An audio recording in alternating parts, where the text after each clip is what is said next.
The economy of South America comprises approximately 410 million people living in 12 nations and 3 territories.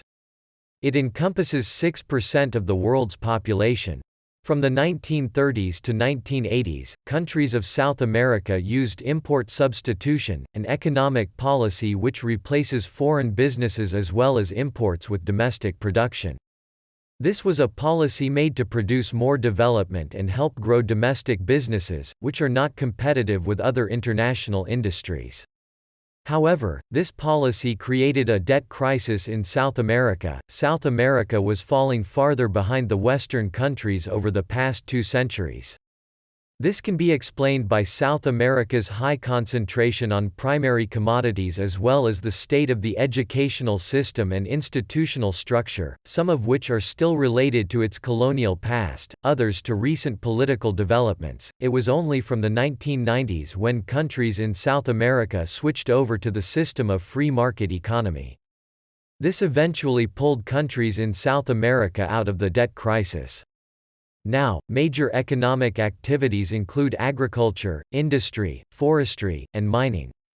In 2016, 4 countries, which include Brazil, Ecuador, Argentina and República Bolivariana de Venezuela, experienced decline in output. Other countries in the region were observing slowdown in growth rates.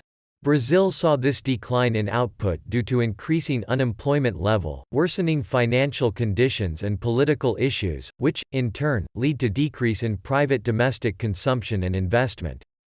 Argentina also experienced recession in private consumption and investment, however it was because of removal of public service subsidies due to short-term rise in inflation.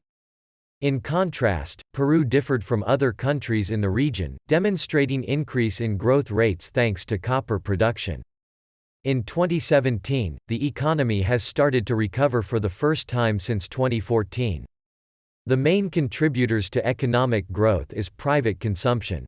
Increased retail trade and industrial production in Brazil has led to expansion of its economy by 1% in 2017. Higher public investments and private consumption have resulted in growth of economy of Argentina compared to its recession in 2016.